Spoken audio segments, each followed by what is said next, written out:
Today we have been looking into the richness of God's grace. நாம் தேவனுடைய கிருபையின் ஐஸ்வரியத்தை குறித்து நாம் பார்க்கிறோம். When you say God's grace, we are specifically looking into the riches of God's grace. நாம் தேவனுடைய கிருபை என்று நாம் சொல்லும் பொழுது முக்கியமாக குறிப்பாக நாம் தேவனுடைய கிருபையின் ஐஸ்வரியத்தை குறித்து பார்க்கிறோம். Riches of God's grace through Christ Jesus. தேவனுடைய கிருபையின் ஐஸ்வரியம் கிறிஸ்துவின் மூலமாக. In 1 John chapter 1 verse 16 that we have been reading for a long time, and of his fullness we have all received, and grace for grace. யோவான் 1:16 நாம் படித்துக்கொண்டே இருக்கிறோம். அவருடைய பரிபூரணத்தினால் நாம் எல்லோரும் கிருபையின் மேல் கிருபை பெற்றோம். And of Christ's fullness we have all received grace for grace. கிறிஸ்துவின் பரிபூரணத்தினால் நாம் எல்லோரும் கிருபையின் மேல் கிருபை பெற்றோம். Verse 17, for the law was given through Moses, but grace and truth came through Jesus Christ. நியாயப்பிரமாணம் மோசேயின் மூலமாக கொடுக்கப்பட்டது, ஆனால் கிருபையும் சத்தியமும் இயேசு கிறிஸ்துவின் மூலமாக கொடுக்கப்பட்டது. So grace, God's grace in his fullness was revealed to us through Christ Jesus.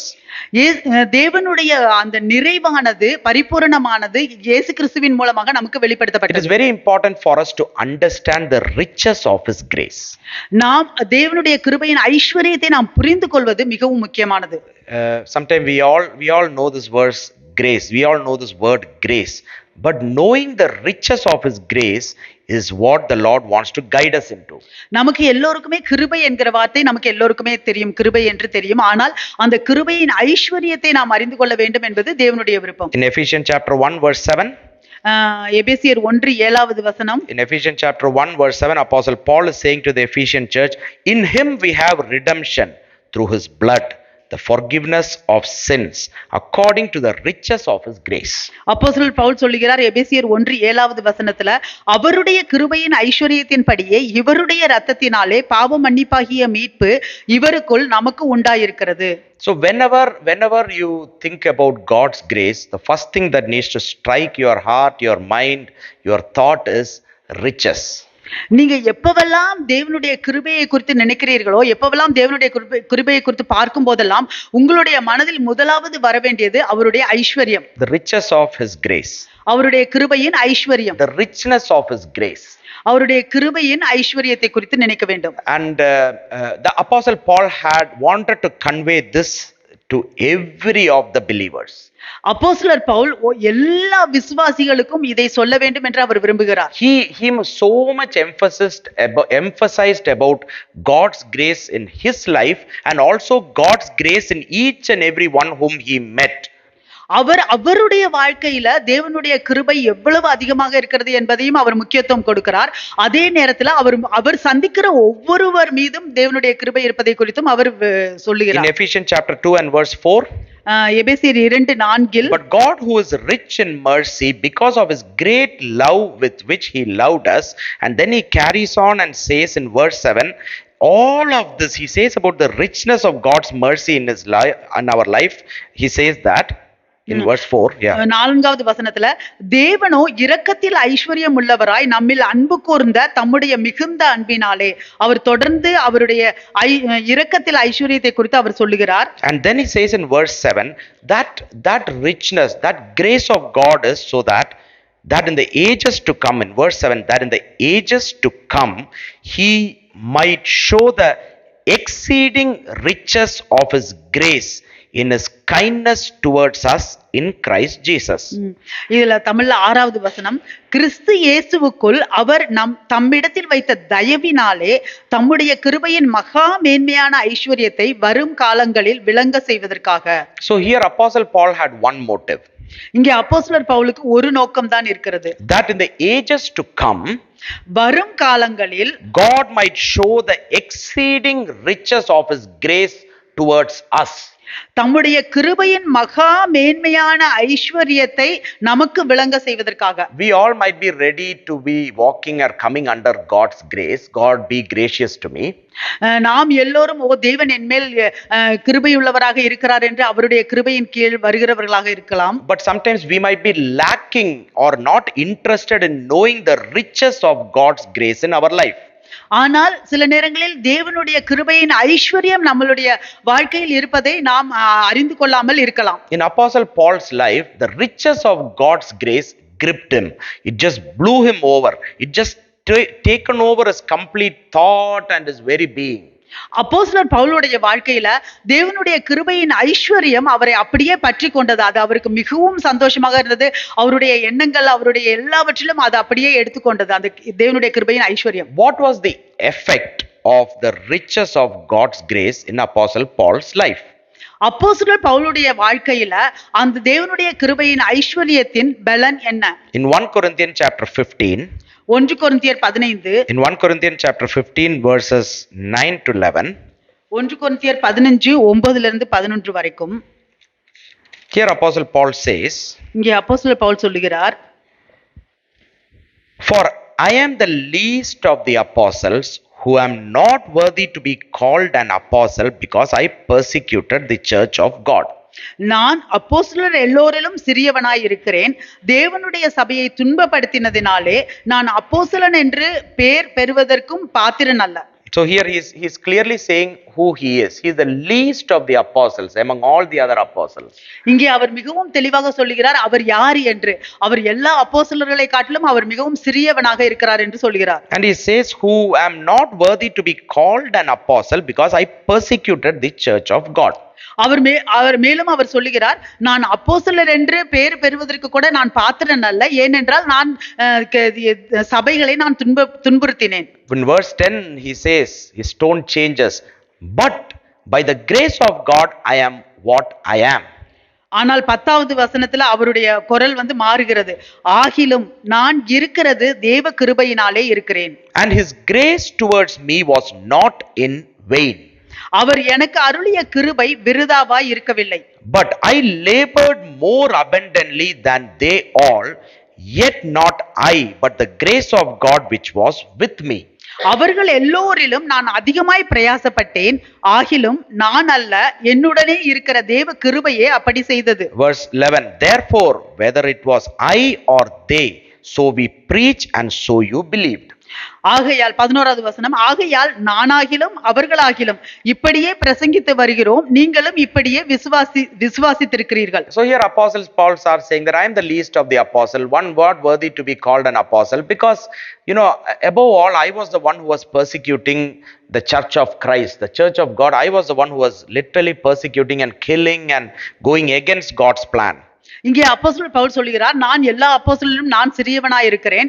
நான் அப்போஸ்தலர் என்று கூப்பிடுவதற்கு கூட நான் தகுதி இல்லாதவன், ஏனென்றால் நான் தேவனுடைய சபையை, எல்லா தேவனுடைய சபையையும் நான் சென்று துன்புறுத்திக் கொண்டிருந்தேன். But in verse 10 he says, "But by the grace of God I am what I am." ஆனால் 10வது வசனத்துல சொல்லுகிறார், ஆகிலும் நான் தேவ கிருபையினாலே நான் இருக்கிறவனாக இருக்கிறேன் என்று. Sometimes we just say, "Lord, I am today like this because of God's grace." நாம் சில நேரங்கள் நாம் சொல்லுவோம், தேவனே இன்றைக்கு நான் இப்படி இருக்கிறது தேவனுடைய கிருபையினால. It's a very common statement, especially a Christian means the first thing they will say is, "I am like this because God's grace." ஏன்னா ஒரு கிறிஸ்தவர்கள் பொதுவாக சொல்லுகிற இது ஒரு வாக்கியம், நான் இப்படி இருக்கிறது தேவனுடைய கிருபையினால. No, if I am saying like this, by grace of God I am what I am, I am like this, நான் சொன்னேன் என்றால் நான் தேவனுடைய கிருபையினால நான் இன்றைக்கு எப்படி இருக்கிறேனோ அப்படி இருக்கிறேன். இன்றைக்கு இருக்கிறது தேவனுடைய கிருபையினால. I should ask to myself, who am I? நான் என்னை கேட்க வேண்டும், நான் யார்? If any of you here now says that by the grace of God I am here, I am what I am by the grace of God. இப்பொழுது நான் இங்கே யாராவது இங்கே உள்ளவர்கள் இன்றைக்கு நான் இருக்கிறது தேவனுடைய கிருபையினால என்று சொன்னோம் என்றால், I will ask you, who are you? நான் கேட்பேன், நீங்க யாரு? No, just explain. By the grace of God you are saying you are here. Who are you? நீங்கள் சொல்லுகிறீர்கள் தேவனுடைய கிருபையினால நீங்க இங்கே இருக்கிறீர்கள் என்று, நீங்க யாரு? I'll ask myself, who am I to now say that by the grace of God I am here? I need to know who am I. நான் என்னை கேட்டுக்கொள்வேன், நான் இன்றைக்கு தேவனுடைய கிருபையினால நான் இப்படி இருக்கிறேன் என்று சொன்னால் நான் யாரு? Now we might be expecting or saying that by the grace of God I am here means, I have got this job, I have got a house, I have got a children, I have got a family, I have got this, I am fine, I am healthy. That sort of things might be what we are expecting and saying by the grace of God I am here, நாம் சொல்லுவது ஓ தேவனுடைய கிருபையினால நான் இப்படி இருக்கிறேன், might be, you know. நான் தேவனுடைய கிருபையில நான் இப்படி இருக்கிறேன் என்று சொல்வதற்கு நாம் இப்படியாக நாம் நினைக்கலாம், சொல்வதற்கு இப்படியாக நாம் நினைக்கலாம். ஓ நான் எனக்கு வீடு இருக்குது, எனக்கு வேலை இருக்குது, எனக்கு பிள்ளைகள் இருக்கிறார்கள், எனக்கு எந்த நோயும் இல்லை, நான் நல்லா இருக்கிறேன், அதனால அப்படி என்று நாம் நினைக்கலாம். Sometimes, you know, we might equate this God's grace in our life to sometimes only these things. சில நேரங்களில் தேவனுடைய கிருபையை நாம் இந்த மாதிரியான காரியங்களுக்கு மட்டும் சொல்கிறவர்களாக இருக்கலாம். But here when Apostle Paul says about God's grace, ஆனால் இங்கே அப்போஸ்தலர் பவுல் தேவனுடைய கிருபையை குறித்து சொல்லும் பொழுது, but by the grace of God I am what I am, and his grace towards me was not in vain. ஆகிலும் நான் இருக்கிறது தேவ கிருபையினாலே இருக்கிறேன், அவர் எனக்கு அருளிய கிருபை விருதாவாய் இருக்கவில்லை. If I am here by the grace of God and you are all here by the grace of God, you and me need to ask one question to yourself and me: is the grace of God in you, in your life, is it in vain? நீங்கள் இன்றைக்கு தேவனுடைய கிருபையினால இங்கே இருக்கிறீர்கள் என்றால், நான் இன்றைக்கு தேவனுடைய கிருபையினால இங்கே இருக்கிறேன் என்று சொன்னோம் என்றால், நாம் நம்மை கேட்க வேண்டும், தேவனுடைய கிருபை நமக்குள்ளாக இருக்கிறது, அது விருதாவா இருக்கவில்லையா? Is the grace of God in your and my life, is it in vain? உங்களுடைய என்னுடைய வாழ்க்கையில இருக்கிற தேவனுடைய கிருபையானது அது வீணானதாக இல்லையா? இல்லையா? இல்ல இருக்கிறதா? வீணானதாக இருக்கிறதா? Or is it doing something in your life? இல்லை, அது ஏதோ ஒன்று உங்களுடைய வாழ்க்கையில் is the grace of God in your and my life doing something in our life or moving us forward, or something is happening because of God's of God in our life? நம்மளுடைய வாழ்க்கையில தேவனுடைய கிருபை இருக்கிறதுனால நம்மளுடைய வாழ்க்கையில ஏதோ ஒன்று நடக்கிறதா, நாம் ஏதோ முன்னோக்கி செல்கிறோமா? Here he says, but by the grace of God I am what I am. ஆகிலும் நான் இருக்கிறது தேவ கிருபையினாலே இருக்கிறேன். And then he says his grace towards me was not in vain. அதற்கு பிறகு அவர் சொல்லுகிறார், அவர் எனக்கு அருளிய கிருபை விருதாவாய் இருக்கவில்லை. What is the explanation what is the evidence or the explanation he is giving to show that the grace of God in his life is not in vain? அவருடைய வாழ்க்கையில தேவனுடைய கிருபை விருதாவாய் இருக்கவில்லை என்று சொல்வதற்கு அவர் என்ன ஆதாரங்கள் கொடுக்கிறார்? He is putting another but. இன்னொரு ஆகிலும் சொல்லுகிறார். Verse 10 starting he put but I says by the grace of God I am what I am. முதலாவது 10வது வசனத்துல ஆரம்பிக்கும் போது அவர் ஆகிலும் என்று ஆரம்பித்து, ஆகிலும் நான் இருக்கிறது தேவ கிருபையினாலே இருக்கிறேன் என்று சொல்கிறார். But then again in the same verse in the middle he is putting another but. He says but I labored more abundantly than they all, yet not I, but the grace of God which was with me. அவர் மீண்டுமாக அவர் இங்கே சொல்கிறார், ஆகிலும் அவர்கள் எல்லோரிலும் நான் அதிகமாய் பிரயாசப்பட்டேன், ஆகிலும் நான் அல்ல, என்னுடனே இருக்கிற தேவ கிருபையே அப்படி செய்தது. In verse 9 he started by saying, for I am the least of the apostles. He is comparing himself with the others, they, and saying I am least, I am not worthy to be called an apostle. 9வது வசனத்துல அவர் மற்ற அப்போஸ்தலர்கள் கூட அவரை ஒப்பிட்டு பார்த்து அவர் சொல்லுகிறார், மற்ற அப்போஸ்தலர்களை காட்டிலும் நான் சிறியவனாக இருக்கிறேன் என்று சொல்லுகிறார். But then here he is saying the grace of God in his life is not in vain. Why? ஆனால் இங்கே அவர் சொல்லுகிறார், தேவனுடைய கிருபை அவருடைய வாழ்க்கையில இருக்கிறது விருதவாய் இருக்கவில்லை என்று. ஏன்? He is saying but I labored more abundantly than they all. ஆனால் அவர்கள் எல்லோரிலும் நான் அதிகமாய் பிரயாசப்பட்டேன். Even though he was the least of the apostles, அவர் அப்போஸ்தலரிலும் சிறியவனாக இருந்தாலும், compared to every apostle he was the one who was not worthy to be called an apostle. மற்ற அப்போஸ்தலர்களை எல்லாம் ஒப்பிட்டு பார்க்கும் பொழுது அவர் அப்போஸ்தலர் என்று கூப்பிடுவதற்கே அவர் தகுதி இல்லாதவராக இருந்தார். But then he says I am what I am by the grace of God. அதற்கு பிறகு அவர் சொல்லுகிறார், நான் இன்றைக்கு இப்படி இருப்பது தேவனுடைய கிருபையினால. He is confidently saying that the grace of God towards me is not in vain. மிகவும் அவர் உறுதியாக சொல்லுகிறார், தேவனுடைய கிருபை என் மேல் இருப்பது விருதாவாய் இருக்கவில்லை. How is it not in vain? எப்படி அது விருதாவாய் இருக்கவில்லை? He is saying but I labored more abundantly than they all. அவர் சொல்லுகிறார், அவர்கள் எல்லோரிலும் நான் அதிகமாய் பிரயாசப்பட்டேன். How did I labor more abundantly than they all? எப்படி நான் அவர்கள் எல்லோரிலும் அதிகமாய் பிரயாசப்பட்டேன்? How, why, what is the reason, what is the foundation, what is the motivation, what is the power behind it? எப்படி எந்த அடித்தளம் அவருக்கு இருந்தது, எந்த அதிகாரம் அதுக்கு இருந்தது அவர் மற்றவர்கள் எல்லாரிலும் அதிகமாய் பிரயாசப்பட்டதற்கு? He is saying yet not I, but the grace of God which was with me. ஆகிலும் நான் அல்ல, என்னுடனே இருக்கிற தேவ கிருபையே அப்படி செய்தது. The grace of God that was with him, he understood the riches that was there in the grace that was given to him. அவருடைய அப்போஸ்தலர் பவுலுடைய வாழ்க்கையில அவருக்கு இருக்கிற அந்த தேவனுடைய கிருபை, அந்த தேவனுடைய கிருபையின் ஐஸ்வர்யத்தை அவர் மிகவும் நன்றாக புரிந்து கொண்டார். That's why he was able to labor more abundantly than others through the grace of God given to him. அதனால்தான் அவர் மற்றவர்களை காட்டிலும் மிகவும் அதிகமாக பிரயாசப்பட முடிகிறது அவருக்கு கொடுக்கப்பட்ட கிருபையின் மூலமாக. Do you know the grace of God that is on you? உங்களுக்கு தெரியுமா உங்கள் மேல் இருக்கிற தேவனுடைய கிருபை? Do you know the riches of God's grace that is on you? உங்கள் மேல் இருக்கிற தேவனுடைய கிருபையின் ஐஸ்வர்யம் உங்களுக்கு தெரியுமா? Do you know what the grace of God that is on you can make you do? உங்களுக்கு தெரியுமா தேவனுடைய கிருபையின் ஐஸ்வர்யம் உங்களிடத்தில் இருக்கிறது உங்களை என்னவாக செய்ய முடியும்? What it can break, what it can build, what it can pluck, what it can plant. அது எது உங்களிடத்தில் உடைக்கப்படும், எது உங்களிடத்தில் கட்டப்படும், எது உங்களிடத்தில் நடப்படும், எது உங்களிடத்தில் கட்டப்படும் என்று.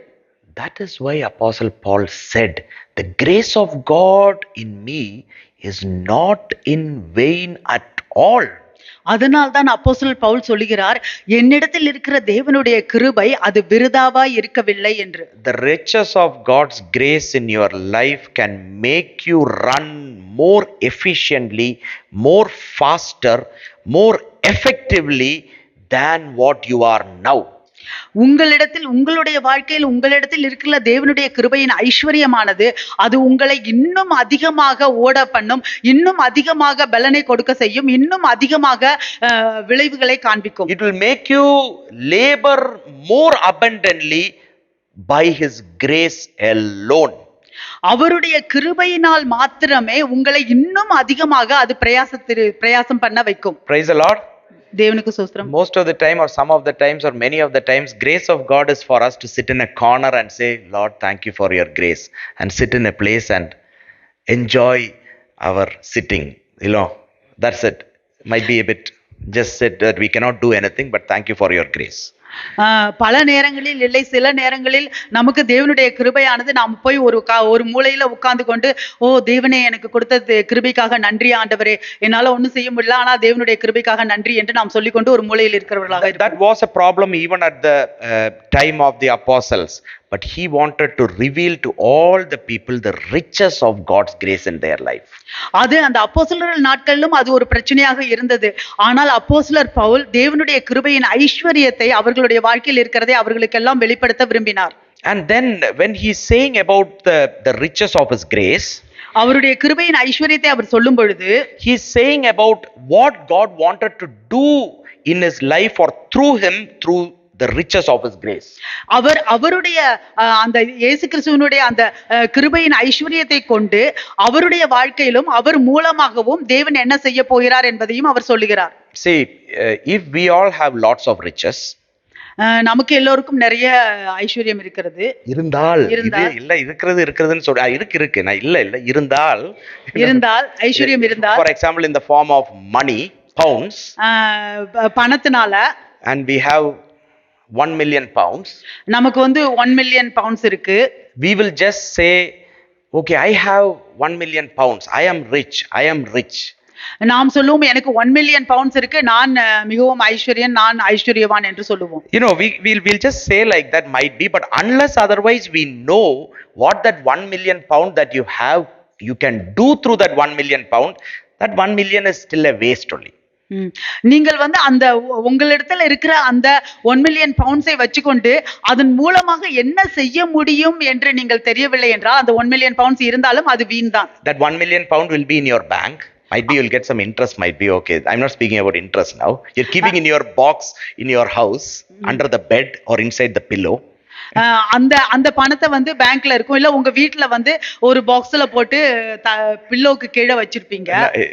You know, hide it and keep that 1 million pounds, and all our life say, I have 1 million pounds, I have 1 million pounds. That's the only thing we'll say. Just like how we say, I have I have God's grace in my life, you know. அந்த 1 million pounds-ஐ அப்படியே வச்சுக்கொண்டு நம்ம வந்து எனக்கு 1 million pounds இருக்கு, எனக்கு 1 million pounds இருக்கு என்றே தான் சொல்லிக்கொண்டே இருப்போம். எப்படி நமக்கு எனக்கு தேவனுடைய கிருபை இருக்கு என்று சொல்கிறோம், அதே போல some people might be like the prodigal son. சில பேரு அந்த கெட்ட குமாரனை போல, they will take all the riches that they have and go and squander it outside in their own passions and desires and go into deeper trouble later on. அவர்களுக்கு இருக்கிற எல்லா காசையும் எடுத்துக்கொண்டு போய் அவர்கள் இஷ்டத்துக்கு செலவழித்து விட்டு அது இன்னும் அதிகமான கஷ்டத்தில் போவார்கள். Out of God's grace, I will go and do this. Out of God's grace, we will go and squander everything for our needs alone or for our desires alone. By the grace of God. தேவனுடைய கிருபையினால நான் போய் இதை செய்கிறேன், தேவனுடைய கிருபையினால எனக்கு வேணுங்கிறதையெல்லாம் நான் இந்த மாதிரியாக எல்லாவற்றையும் செலவழிக்கிறேன், எனக்கு வேணுங்கிறது என்னுடைய ஆசை, என்னுடைய ஆசையின்படி இச்சையின்படி நான் எல்லாவற்றையும் செய்கிறேன். God's grace is our possession. It's our inheritance. And that prodigal son took that father's share of his inheritance and he went to a faraway country and he squandered everything that was there. He did everything that he wanted from his father's possession. அந்த தேவனுடைய கிருபை அது நம்மளுடைய சொத்தாக இருக்கிறது, நம்மளுடைய சுதந்திரமாக இருக்கிறது. இந்த கெட்டகுமாரன் அவருடைய அப்பாவுடைய சொத்திலிருந்து அந்த கெட்டகுமாரனுடைய பங்கு எல்லாவற்றையும் எடுத்துக்கொண்டு அவன் போய் அவன் இஷ்டப்படி எல்லாவற்றையும் செலவழித்து விட்டு அதை அவன் முடித்து விட்டான். But here Apostle Paul didn't do that. ஆனால் இங்கே அப்போஸ்தலர் பவுல் அதை செய்யவில்லை. Through the grace of God given to him, he labored more abundantly through the riches of his grace for the glory of God, for the joy of his life, for rejoicing not only in him but everyone surrounding. அப்போஸ்தலர் பவுல் தேவன் அவருக்கு கொடுத்த கிருபையை எடுத்துக்கொண்டு அவர் மற்றவர்கள் எல்லாரிலே காட்டிலும் அவர் அதிகமாக பிரயாசப்பட்டு தேவனுடைய நாம மகிமைக்காக, அவருடைய சந்தோஷத்துக்காக, அவரோடு கூட இருக்கிறவர் எல்லாருடைய சந்தோஷத்துக்காகவும் அவர் தேவனுடைய கிருபையை அவர் பயன்படுத்தினார். In Ephesians chapter 3 and verse 8, if you read, எபேசியர் 3:8 வசனத்தில் again the same pattern is saying, மீண்டும் அதே போல அவர் சொல்லுகிறார், to me who am less than the least of all the saints. பரிசுத்தவான்கள் எல்லோரிலும் சிறியவனாகிய நான். How did he say in 1 Corinthians chapter 15? He says, out of all the apostles I am the least of the apostles. Same pattern again he is saying here. எப்படி அவர் கொரிந்தியர்ல அந்த சொன்னார், நான் எல்லா அப்போஸ்தலரை காட்டிலும் நான் சிறியவனாய் இருக்கிறேன் என்று, அதே போலதான் இங்கேயும் அவர் சொல்லுகிறார், பரிசுத்தவான்கள் எல்லோரிலும் சிறியவனாகிய நான். To me who am less than the least of all the saints, this grace was given. பரிசுத்தவான்கள் எல்லோரிலும் சிறியவனாகிய நான் கிறிஸ்துவனுடைய அளவற்ற ஐஸ்வரியத்தை பெற்றிருக்கிறேன். This grace was given that I should preach among the Gentiles the unsearchable riches of Christ. நான் கிறிஸ்துவனுடைய அளவற்ற ஐஸ்வரியத்தை புற ஜாதிகளிடத்தில் சுவிசேஷமாய் அறிவிக்கிறதற்காக இந்த கிருபை எனக்கு அளிக்கப்பட்டிருக்கிறது. So the grace of God that was given to Apostle Paul, the riches of his grace was now that he can go to the Gentiles and preach the unsearchable riches of Christ. இப்பொழுது அப்போஸ்தலர் பவுலுக்கு கொடுக்கப்பட்ட அந்த தேவனுடைய கிருபையானது, அந்த தேவனுடைய கிருபையின் ஐஸ்வரியத்தை அவர் அந்த புறஜாதிகளிடத்தில் சென்று அந்த அளவற்ற தேவனுடைய கிருபையின் ஐஸ்வரியத்தை குறித்து அவர் பிரசங்கிப்பதற்காக. What did the grace of God in him do?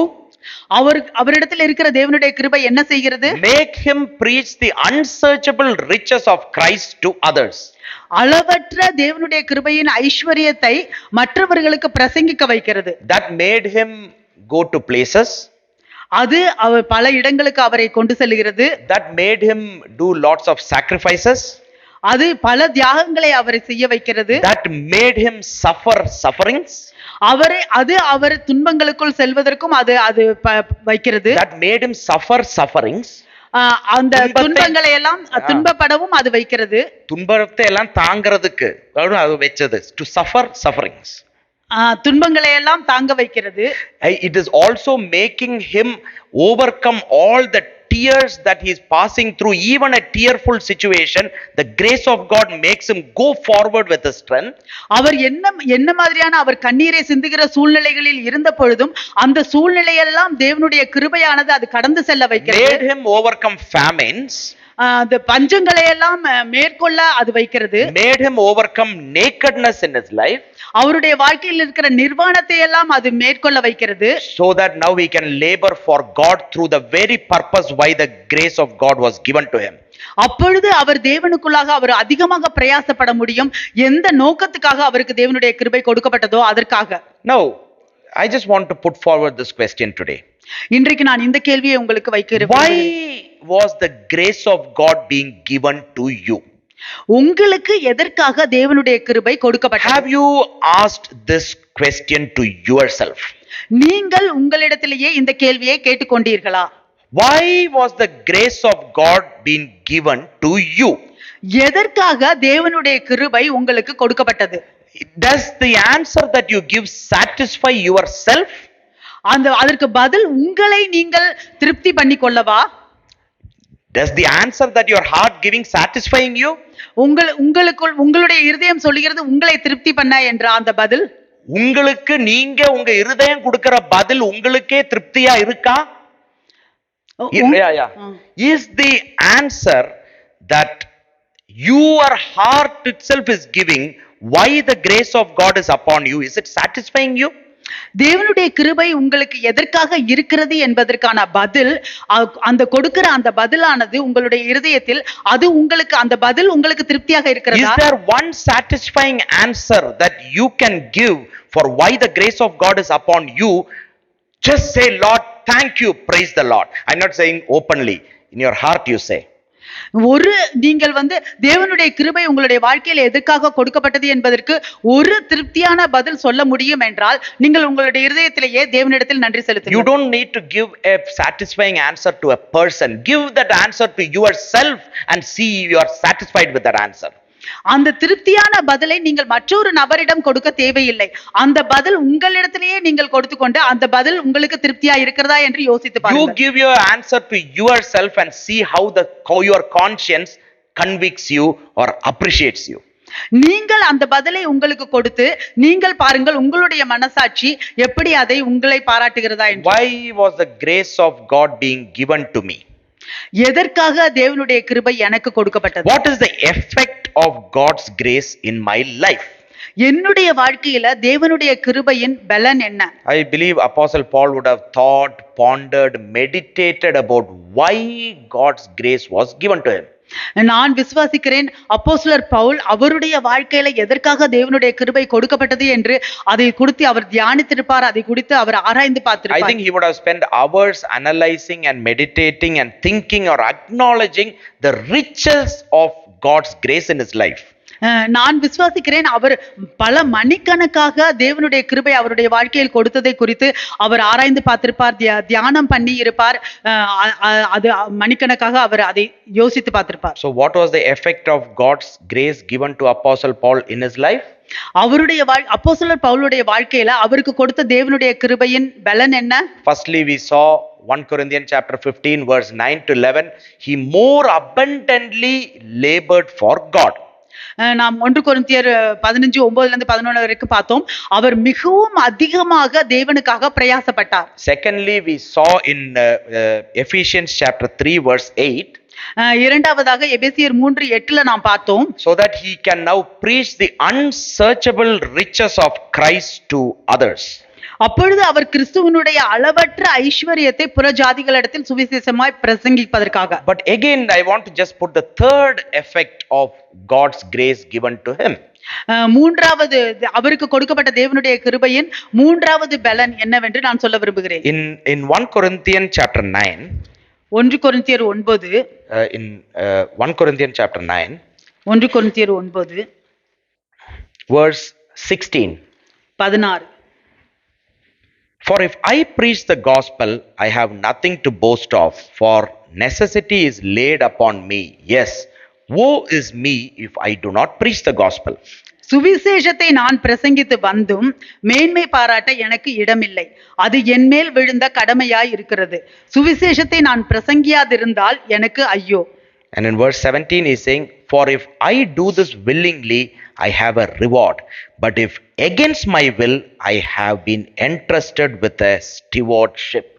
நான் உற்சாகமாய் அப்படி செய்தால் எனக்கு பலன் உண்டு, உற்சாகம் இல்லாதவனாய் செய்தாலும் உக்கிரான உத்தியோகம் எனக்கு ஒப்புவிக்கப்பட்டிருக்கிறதே.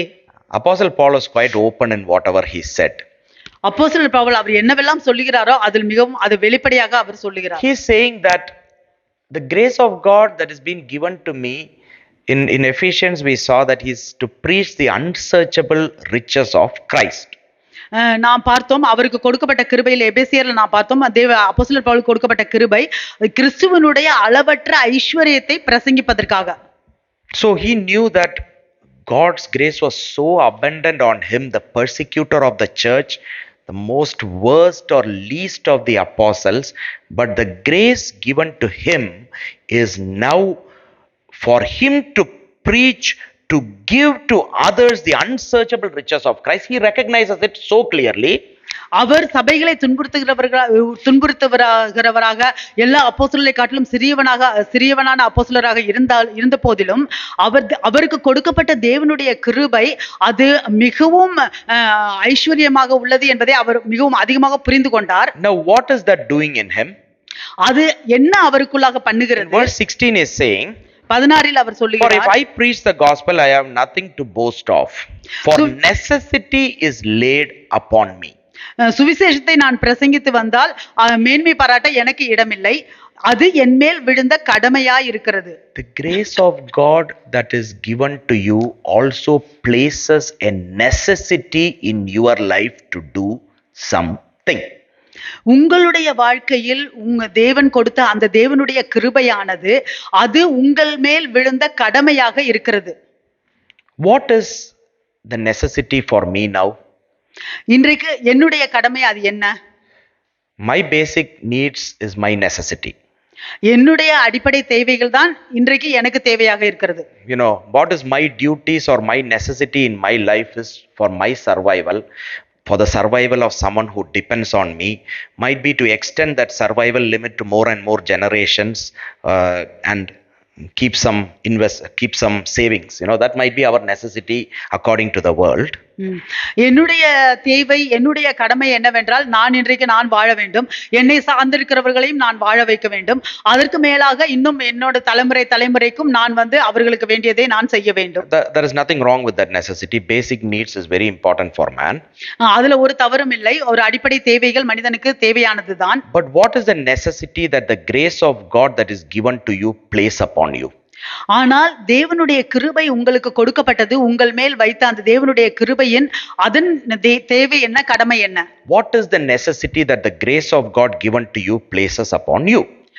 தேவனுடைய கிருபை உங்களுக்கு கொடுக்கப்பட்டதில் அதன் உங்களுக்கு கொடுக்கப்பட்ட கடமை என்ன? அதனால் That's why here in Apostle Paul is saying in verse 16, for if I preach the gospel, I have nothing to boast of, for necessity is laid upon me.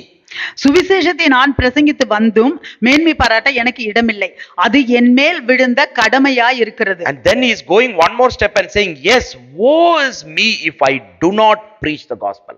இன்னும் ஒருபடி மேலே போய் அவர் சொல்கிறார், சுவிசேஷத்தை நான் பிரசங்கியாதிருந்தால் எனக்கு ஐயோ.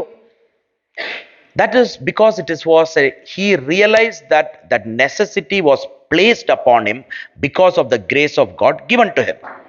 அவர் அது உணர்ந்து கொண்டார், அவருக்கு கொடுக்கப்பட்ட அந்த தேவனுடைய கிருபை கொடுக்கப்பட்டதனால் அது அவர் மேல் விழுந்த கடமையாக இருக்கிறது என்பதை. We will go to any limit and do anything for our necessity. நாம் நம்மளுடைய தேவைகளை சந்திப்பதற்காக எந்த அளவுக்கு வேண்டுமானாலும் போவோம், எதை வேண்டுமானாலும். Whatever you think is your necessity, you will go to the extreme limit for your necessity. எதையெல்லாம் நீங்கள் உங்களுடைய தேவை என்று நினைக்கிறீர்களோ அந்த தேவையை சந்திப்பதற்காக நீங்கள் எந்த அளவுக்கு வேண்டுமானாலும் செய்வீர்கள். Here Apostle Paul is saying that now a necessity has been placed upon me. Now I cannot come out of that because I need to now go to any limit for that necessity, for fulfilling of that necessity. இப்பொழுது அப்போஸ்தலர் பவுல் அதைதான் இங்கே சொல்லுகிறார், இது என் மேல் விழுந்த கடமையாக இருக்கிறது, இதிலிருந்து நான் வெளியே வர முடியாது, இந்த கடமையை நிறைவேற்றுவதற்காக நான் எந்த அளவுக்கு வேண்டுமானாலும் நான் போய் அதை செய்வேன். Is there a necessity that the grace of God is placed upon you now? உங்களுடைய வாழ்க்கையில தேவனுடைய கிருபை உங்களுடைய வாழ்க்கையில் வைத்ததுல அதுல ஏதோ ஒரு கடமை இருக்கிறதா? Do you recognize that you have a necessity placed upon you because of the grace of God in your life? உங்களுடைய வாழ்க்கையில தேவனுடைய கிருபை கொடுக்கப்பட்டதனால அதில் ஒரு கடமை இருக்கிறது என்பதை நீங்கள் உணர்கிறீர்களா? What is this necessity further doing in Apostle Paul's life? அப்போஸ்தலர் பவுலுடைய வாழ்க்கையில அந்த கடமை இன்னும் அதிகமாக அது என்ன செய்கிறது? In verse 17. 17வது வசனத்துல. For if I do this willingly, when I say I do this willingly, he is saying if I preach the gospel willingly, நான் உற்சாகமாய் அப்படி செய்தால் அப்படின்னா அவர் அது தேவனுடைய சுவிசேஷத்தை பிரசங்கிப்பது உற்சாகமாய் பிரசங்கித்தால் Everyone needs to preach, do God's work willingly. Yes. எல்லாருமே தேவனுடைய வேலையை வந்து உற்சாகமாய் செய்ய வேண்டுமா? What if you don't have the willingness? நமக்கு அந்த விருப்பம் இல்லை என்றால் என்ன நடக்கும்? You know, I know I'm not in a dreamland, okay? I come here many a times or sometimes to preach God's word willingly. நான் இந்த இடத்துக்கு வந்து பல தடவை இல்லை சில தடவை தேவனுடைய வார்த்தையை நான் விருப்பத்தோடு நான் பிரசங்கிக்க வேண்டும், உற்சாகத்தோடு பிரசங்கிக்க வருவேன். I'm coming. It's about me. So தைரியமா சொல்லிருங்க. நான் பல தடவை இல்ல சில தடவை தேவனுடைய வார்த்தையை நான் உற்சாகமாய் பிரசங்கிக்க வருவேன். அவங்கள சொல்லும்போது might be எல்லாம் தான் சொல்லணும். Okay okay.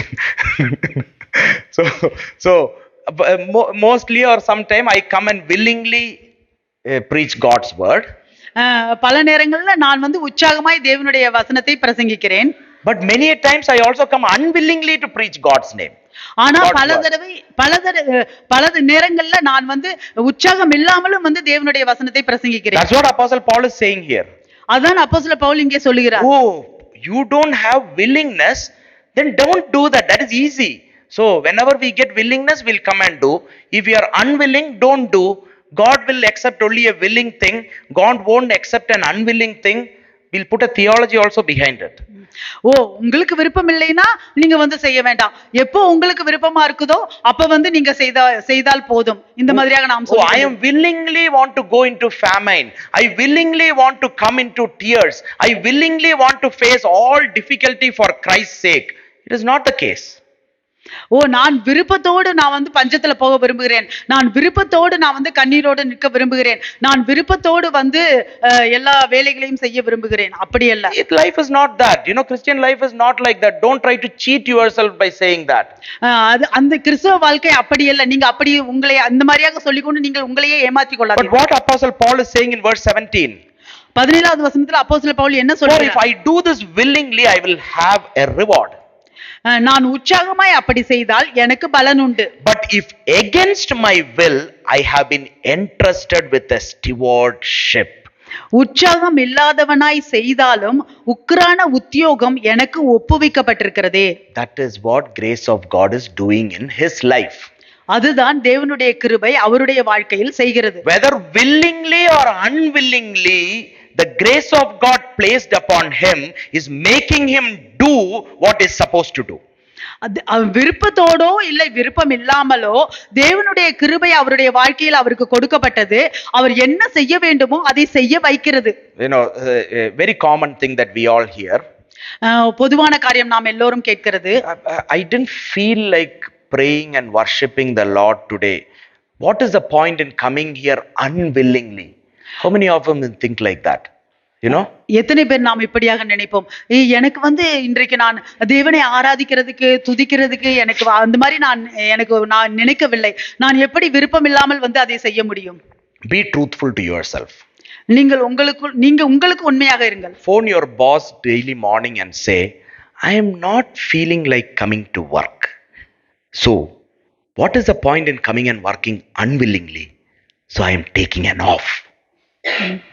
நீங்க காலையில எந்திரிச்சு உங்களுடைய எஜமானருக்கு போன் பண்ணி, இன்னைக்கு எனக்கு வந்து வேலை செய்யறதுக்கே எனக்கு விருப்பம் இல்ல, நான் வந்து விருப்பம் இல்லாம வந்து எப்படி வேலை செய்யறது, அதனால நான் இன்னைக்கு லீவ் எடுக்கிறேன். I am not willing to study. You know, I don't have the willingness or the urge to come and learn and gain knowledge. So, phone the professor, email the professor and say, I am not having that full heart. What is the point in doing this without a willingness? So, I am not doing it. எனக்கு வந்து இந்த படிக்கிறதுக்கே எனக்கு விருப்பம் இல்ல.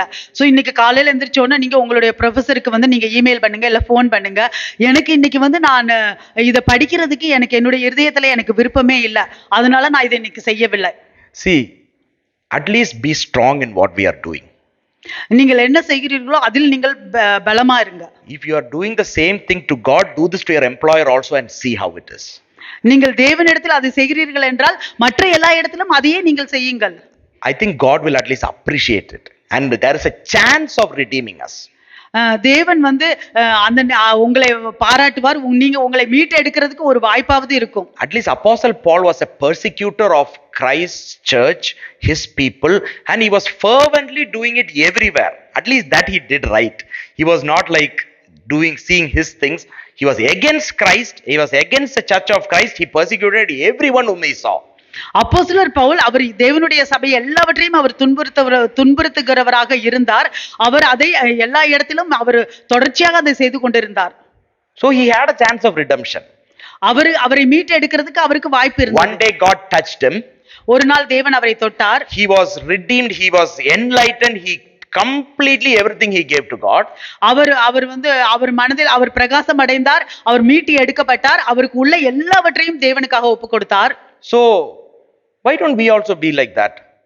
ஏன் நாமும் அப்படி இருக்க கூடாது? Whatever attitude we are showing to God, his kingdom, try showing it outside everywhere and be at least bold in that. தேவனுடைய ராஜ்யத்துல நாம் எதையெல்லாம் காண்பிக்கிறோமோ அதை தைரியமா வெளியே எல்லா இடத்துலயும் அதையே நாம் காண்பிக்க வேண்டும். At least if we are truthful in that area, we will see that God will somehow catch us and redeem us. அந்த மாதிரி நாம் அந்த பகுதிகளில் நாம் உண்மையாக இருந்தோம் என்றால் நாம் பாப்போம் தேவன் எப்படியாவது நம்மை பிடித்து நம்மை வந்து மீட்டு எடுப்பார். Now I am going to say one thing. Don't ever do that. I am just giving you an example. நான் ஒரு உதாரணத்துக்காக நான் ஒன்றை சொல்லுகிறேன், அதை நீங்கள் செய்ய வேண்டாம். But here Apostle Paul says, willingly if I am preaching, willingly I am doing what is necessary, I will have the reward. I have the reward. இங்கே அப்போஸ்தலர் பவுல் சொல்கிறார், நான் உற்சாகமாய் வந்து பிரசங்கிக்கும் பொழுது, நான் உற்சாகமாய் அப்படி செய்யும் பொழுது எனக்கு பலன் உண்டு. But if I am doing unwillingly, it has been entrusted upon me. ஆனால் நான் அதை உற்சாகம் இல்லாதவனாக செய்தாலும் அது எனக்கு ஒப்புவிக்கப்பட்ட உக்கிரானமாக இருக்கிறது. Because of God's grace in his life, the richness of God's grace in his life, willingly or unwillingly, he does what the Lord wants him to do. அவருடைய வாழ்க்கையில தேவனுடைய கிருபையின் ஐஸ்வர்யம் இருக்கிறதுனால, அதை அவர் புரிந்து கொள்கிறதுனால, அவர் விருப்பத்தோடோ விருப்பம் இல்லாமலோ தேவன் எதை செய்ய சொல்கிறாரோ அதை செய்கிறார். Do you think everyone here in the Bible that you read has done everything so willingly? நீங்கள் நினைக்கிறீர்களா வேதத்தில் இங்க படிக்கிற ஒவ்வொருவரும் எல்லாம் விருப்பத்தோட உற்சாகமாய் செய்தார்கள் என்று? Did Abraham wanted to sacrifice his only son Isaac willingly? Abraham அவருடைய ஒரே குமாரன் ஐசாக்கை அவர் விருப்பத்தோடு அவர் வந்து தியாகம் செய்தாரா? Did Joseph want to now be pure even in the jail and everything, he wanted to be a good man willingly? யோசேப்பு அவர் சிறையில் அடைக்கப்பட்ட பொழுதும் எல்லா இடங்களிலும் அவர் மிகவும் நல்லவராக அவர் விருப்பத்தோடு அவர் செய்தாரா? Did every of these disciples and apostle wanted to go everywhere and preach God's name every time willingly? இந்த அப்போஸ்தலர் இயேசு கிறிஸ்துவினுடைய சீஷர்கள் எல்லோரும் அப்போஸ்தலர்கள் எல்லோரும் எல்லா இடத்துலயும் போய் எல்லா நேரமும் அவர் உற்சாகமாய் பிரசங்கித்தார்களா? Willingly or unwillingly or whatever it is, they knew that was the that was entrusted upon them, that is being placed upon them. The grace of God given to them was for that purpose, so they wanted to fulfill that purpose. அவர்கள் அதை விருப்பத்தோடோ விருப்பம் இல்லாமலோ அவர்களுக்கு தேவனுடைய கிருபை கொடுக்கப்பட்டிருக்கிறது, தேவனுடைய கிருபையின் ஐஸ்வர்யம் இருக்கிறது, அந்த அவர்களுக்கு அந்த வேலையெல்லாம் செய்ய வேண்டியது அவர்களுக்கு ஒப்புவிக்கப்பட்டிருக்கிறது, அதை அவர்கள் தேவனுடைய சித்தத்தின்படி செய்தார்கள். Do you know what is being entrusted upon you? உங்களுக்கு தெரியுமா உங்களுக்கு என்ன ஒப்புவிக்கப்பட்டிருக்கிறது என்று? What is been entrusted on you for your stewardship? உங்களுடைய உக்கிரான உத்தியோகம் உங்களுக்கு என்ன ஒப்புவிக்கப்பட்டிருக்கிறது என்று உங்களுக்கு தெரியுமா? Have you ever asked that question? Or we can ask that question. எப்பவாவது அந்த கேள்வியை நீங்க கேட்டிருக்கிறீர்களா? இல்ல இப்பொழுது நீங்கள் அந்த கேள்வியை கேட்கலாம். You need to ask your very soul these questions. உங்களுடைய ஆத்மாவை நீங்கள் கேட்க வேண்டும் இந்த கேள்வியை. Don't try to satisfy your own soul. That is selfishness. உங்களுடைய சொந்த ஆத்மாவை நீங்கள் திருப்தி பண்ண முயற்சி செய்யாதீர்கள், அது சுயநலம். Whenever we want to go and say what is the truth in the Bible, I will hear another new truth and only come back. எப்பவெல்லாம் இந்த வேதத்தில் new, not real truth or whatever you think is truth only, I'll come back, I'll hear and come back. இதுல இந்த வேதத்துல வந்து இதுல என்ன சத்தியம் என்று சொல்லும் பொழுது நீங்கள் என்ன அதை வந்து சத்தியம் என்று நினைக்கிறீர்களோ அதை கேட்டுக்கொண்டுதான் நான் வருவேன். Satisfy your soul, feed your soul with what the word says as truth. உங்களுடைய ஆத்துமாவை நீங்கள் திருப்திப்படுத்துங்கள், உங்களுடைய ஆத்துமாவுக்கு நீங்கள் வளர்த்து கொள்ளுங்கள். தேவனுடைய வார்த்தை என்ன சொல்கிறது சத்தியம் என்றோ அதை கொண்டு. The law came through Moses, but grace and truth came through Jesus Christ. நியாயப்பிரமாணம் மோசேயின் மூலமாக வந்தது, ஆனால் கிருபையும் சத்தியமும் இயேசு கிறிஸ்துவின் மூலமாக வந்தது. King David, you know the psalm that we always say in the end of the service, 103 psalm, he says, bless the Lord, O my soul. நம்ம எப்பொழுதும் சொல்லுகிற அந்த சங்கீதம் 103ல என் ஆத்துமாவே கர்த்தரை சோஸ்திரி, and all that is within me bless his holy name.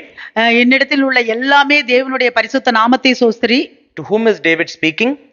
யாரிடத்தில் தாவீது பேசுகிறார்? Bless the Lord, O my soul, and all that is within me bless his holy name. Is David speaking to God?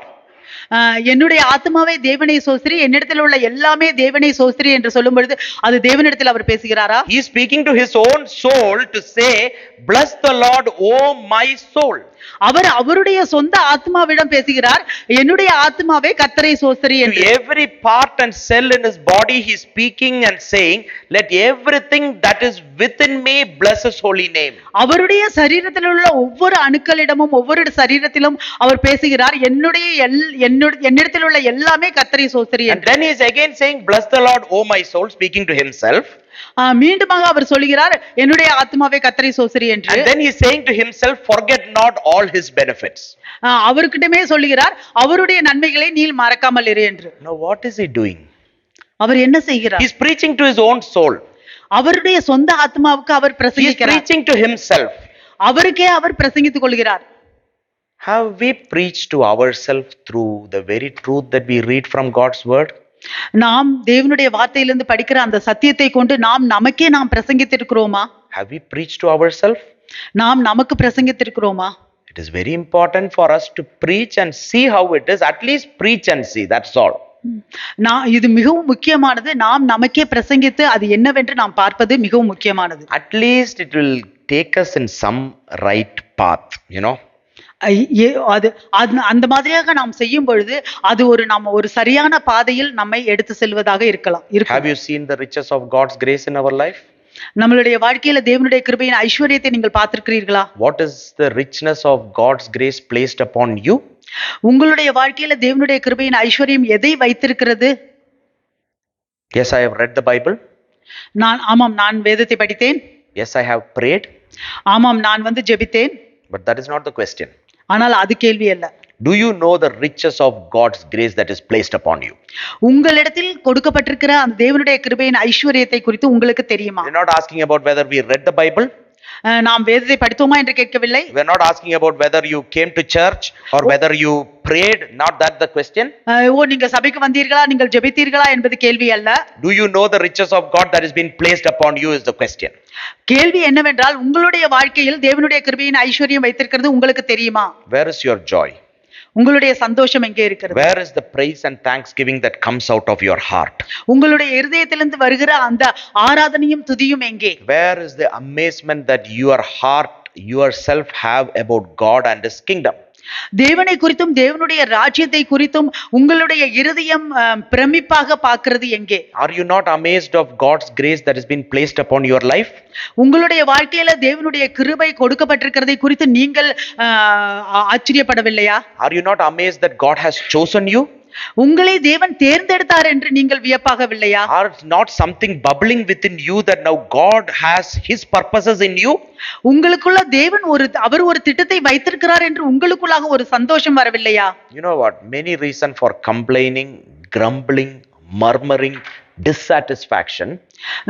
நம்மளுடைய வாழ்க்கையில நாம் முணுமுணுக்கிறது, குறை சொல்லுவது, அதிருப்தியாக இருக்கிறது எல்லாமே.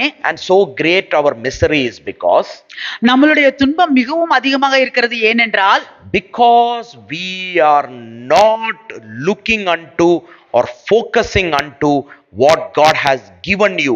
He has given the riches of his grace to you. ஏனென்றால் தேவன் உங்களுக்கு எதை கொடுத்திருக்கிறார் என்பதில் நீங்கள் கவனம் செலுத்தவில்லை. தேவன் உங்களுக்கு கிருபையின் ஐஸ்வரியத்தை கொடுத்திருக்கிறார். It is not a question of whether he has given it or not. அவர் கொடுத்தாரா இல்லையாங்கிறது கேள்வி இல்ல. When the grace of God has come upon you, it has come with his richness. தேவனுடைய கிருபை உங்கள் மேல் வரும் பொழுது அது தேவனுடைய கிருபையின் ஐஸ்வர்யத்தோடு வருகிறது. Today you are saved because of His grace.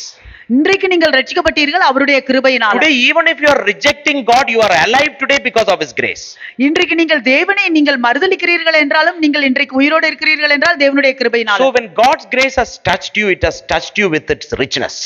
தேவனுடைய கிருபை உங்களை தொடும் பொழுது அந்த ஐஸ்வர்யத்தோடு தான் அது உங்களை தொடுகிறது. There is no question about is there the riches of God's grace in your life? It's a big fat yes. அந்த தேவனுடைய கிருபையின் ஐஸ்வர்யம் உங்களிடத்தில் இருக்கிறதா என்பதற்கு கேள்வியே கிடையாது. அது ஒரு பெரிய ஆமாம் என்பதுதான். The question is, do you understand? கேள்வி என்னவென்றால் நீங்கள் அதை புரிந்து கொண்டீர்களா? Do you know the richness of God's grace that is placed upon you? உங்களுக்கு தெரியுமா உங்கள் மேல் வைத்துள்ள தேவனுடைய கிருபையின் ஐஸ்வர்யம்? The more we are blind to God's riches of His grace in our life, நம்மளுடைய வாழ்க்கையில தேவனுடைய கிருபையின் ஐஸ்வர்யத்துக்கு எவ்வளவுக்கு எவ்வளவு அதிகமாக நாம் குருடாக இருக்கிறோமோ, the more we will be asking questions about various things in our life, ignoring the basic important point. Ask questions about the riches of His grace in our life. Every other question will go away. நாம் வேண்டாத பல கேள்விகளை தான் கேட்டுக்கொண்டிருப்போம். ஆனால் நீங்கள் அதற்கு பதிலாக நீங்கள் தேவனுடைய கிருபையின் ஐஸ்வர்யத்தை குறித்து கேள்வி கேளுங்கள். மற்ற கேள்வி எல்லாம் அதுவாகவே போய்விடும். Let's all just bow down. We'll just stand to our feet, நாம் எல்லோரும் எழுந்து நிற்போம்.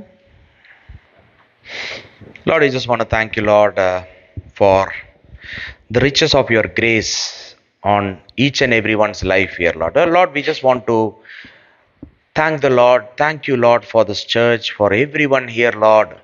No one is here by accident. Everyone is here by your divine purpose. And you have placed your riches of your grace, the richness of Christ in their life, the fullness of Christ in their life. நன்றி ஆண்டவரே. அப்பா, உங்களுடைய தேவனுடைய கிருபையின் ஐஸ்வர்யத்தை எங்களுக்கு கொடுத்ததுக்காக நன்றி ஆண்டவரே. இதுல எங்களுக்கு ஒரு சந்தேகம் இல்லை. நீங்கள் ஒவ்வொரு மேலும் இங்கே வந்திருக்கிறவர்கள் யாரும் ஒரு விபத்தாக வரவில்லை ஆண்டவரே. வந்திருக்கிறவர்கள் எல்லார் மேலும் தேவனுடைய கிருபையின் ஐஸ்வர்யத்தை நீங்கள் வைத்திருக்கிறீர்கள் ஆண்டவரே. Help us, Lord, to submit and surrender to you. உதவி செய்யும் தேவனே, நாங்கள் எங்களை ஒப்பு கொடுக்கவும் உங்களிடத்தில் ஒப்பு கொடுக்கவும். We humble ourselves. நாங்கள் எங்களையே தாழ்த்தி கொள்கிறோம் ஆண்டவரே. Lord, we want your call in our life to touch, Lord, with more power so that we cannot reject it at any cost. தேவனே, உங்களுடைய அழைப்பு எங்களுடைய வாழ்க்கையில் இருக்கிறதை இன்னும் அதிக வல்லமையோடு அது எங்களை தொட வேண்டும் என்று நாங்கள் ஜெபிக்கிறோம் ஆண்டவரே. Lord, we pray that like how you called Apostle Paul on the way to Damascus, touch each and every one of them with that strong and powerful call. ஆண்டவரே, எப்படி அப்போஸ்தலர் பவுலை ஆண்டவரே அந்த தமஸ்கு வழியில நீங்கள் தொட்டீர்களோ அதே போல இங்க உள்ள ஒவ்வொருவரையும் நீங்கள் தொட வேண்டும் தேவனே. Lord, touch and call each one of us, Lord. அப்பா, எங்களை தொட்டு எங்களை அழையுங்கள் தேவனே. Let us not move away from the decision that we have to make. தேவனே, நாங்கள் எடுக்க வேண்டிய அந்த தீர்மானத்தை விட்டு நாங்கள் அசையாமல் இருக்க. Corner us, Lord, so that we have to take a decision. எங்களை அப்பா ஒரு இடத்தில் தள்ளுங்கள் ஆண்டவரே. அப்பொழுது அந்த தீர்மானத்தை நாங்கள் எடுப்போம். Bring your children to a solitary alone place where they have to make a decision. அப்பா, உங்களுடைய பிள்ளைகளை தனிமையான அந்த இடத்துக்கு நீங்கள் கொண்டு செல்லுங்கள் ஆண்டவரே. அப்பொழுது அந்த நேரத்தில் அவர்கள் தீர்மானத்தை எடுக்க. The best decision of their life.